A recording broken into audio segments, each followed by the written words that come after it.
High বন্ধুরা, আমি শান্তনু। আপনারা দেখছেন আমার ইউটিউব চ্যানেল বার্ডস লাভার শান্তনু। আজ আমি আপনাদেরকে আমার যে অ্যালবিনো অ্যাভিয়ারিটা আছে ককটেল, সেটার প্রোগ্রেস দেখাবো। আমি কিছুদিন আগে, সপ্তাহখানিক আগে, যেহেতু গরম পড়ে গিয়েছে এখন, ওইখানে আমি হাঁড়ি লাগিয়ে দিয়েছিলাম। কিছু কিছু পাখি ডিম পেড়েছে, সেটাই দেখাবো। চলুন শুরু করি। বন্ধুরা, আমার এখানে টোটাল 5 পেয়ার পাখি আছে। তার থেকে 1 পেয়ারের বাচ্চা আছে, আর মনে হচ্ছে 2 পেয়ার ডিম পেড়েছে। চলুন হাঁড়িতে শুরু করি। এই হাঁড়িতে দেখছিলাম পাখি ঢুকছিল।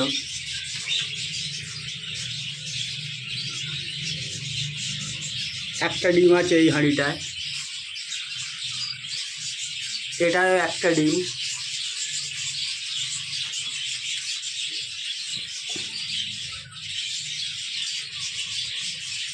এটায় 2টো ডিম আছে। দেখুন, ভুট্টা খেতে দিয়েছিলাম, ওই কারণে কোনো পাখি হাঁড়িতে নেই। যেহেতু ওরা নতুন এবার ডিম পারলো, ওই কারণে বেশি এদেরকে ডিস্টার্ব করবো না। ওই কারণে পাখিগুলো বাইরে এসছে, তখনই আপনাদেরকে দেখাতে নিয়ে আসলাম। ওই হাঁড়িগুলো কিছু নেই। এই হাঁড়িটায় আমার 3টে বাচ্চা আছে।